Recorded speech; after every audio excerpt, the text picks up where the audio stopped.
হঠাৎ একটি ইউএফও রাইস্টারের গ্রামে প্রবেশ করে। এটি খুব দ্রুত গতিতে রাইস্টারের বাড়ির দিকে এগিয়ে যাচ্ছিল।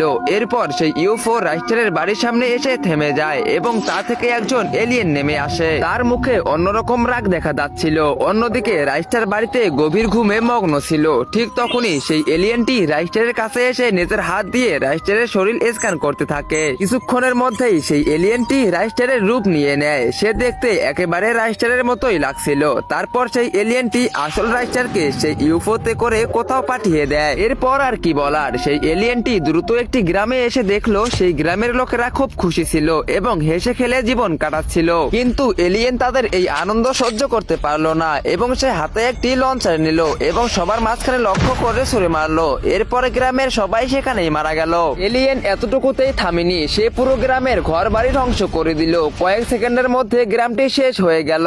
রাইস্টারকে দেখে লোকেরা বলতে লাগলো, আরে রাইস্টার, তুমি এসব কি করছো? তুমি তো একজন সত্যিকারের সৎ মানুষ, তুমি তো আমাদের হিরো। এই কথা বলতেই এলিয়েন একজন মানুষকে মেরে ফেললো এবং সবাইকে হাঁটু বেড়ে বসে অপমান করলো। অন্যদিকে জ্ঞান ভাই টিভিতে ব্রেকিং নিউজ দেখছিলেন। সবার মুখেই এই কথা ছিল, ওই রাইস্টারকে মেরে ফেলো, সে তো সত্যের মিথ্যা অভিনয় করে এখন দুনিয়ায় সর্বনাশ শুরু করেছে। তখন জ্ঞান ভাই বলে, রাইস্টার এমন করতে পারে না, নিশ্চয়ই কোনো ভুল আছে। তারপর কি ছিল, জ্ঞান ভাই রাইস্টারের গ্রামের দিকে রওনা দিলেন। কিছুক্ষণ পর জ্ঞান ভাই রাইস্টারের গ্রামে পৌঁছে গেলেন। একটি জায়গায় এলিয়েন রাইস্টারকে বন্দি করে রেখেছিল। ঠিক সেই সময় জ্ঞান ভাইয়েরও প্রবেশ ঘটলো। জ্ঞান ভাই বললেন, তাহলে এখন বোঝা গেল, আমি আগেই ভাবছিলাম রাইস্টার এমন কাজ করতেই পারে না। তুমি যেই হও, রাইস্টারের সাথে এমন কেন করলে? তখন এলিয়েনটি থেমে গিয়ে বলতে শুরু করলো, আমি একজন এলিয়েন, এটা 5 বছর আগের কথা, যখন আমার বাচ্চা ভুল করে পৃথিবীতে এই গ্রামে চলে এসেছিল।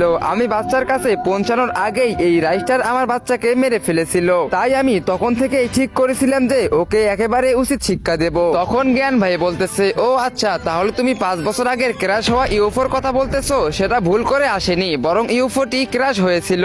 তারপর রাইস্টার সেই আগুন দেখে সেদিকে ছুটে গিয়েছিল। আসলে সেখানে কি ঘটেছিল, রাইস্টার ওইখানে গিয়ে দেখতে পারলো যে তোমার বাচ্চা আগে থেকেই মরে পড়েছিল। রাইস্টারকে তোমার বাচ্চার পাশে দেখে তোমার মনে হয়েছিল যে তোমার বাচ্চাকে রাইস্টারই মেরেছে। তারপর এলিয়েন বলতেছে, ও এখানে আসো, তুমি আমাকে ক্ষমা করে দাও, আমার ভুল ধারণার কারণে তোমার এত কষ্ট হয়েছে। এখন আমি জানতে পারলাম যে আমার বাচ্চা কিভাবে মারা গেছে। এরপর রাইস্টার গ্রাম থেকে তাদের গ্রহে চলে গেল।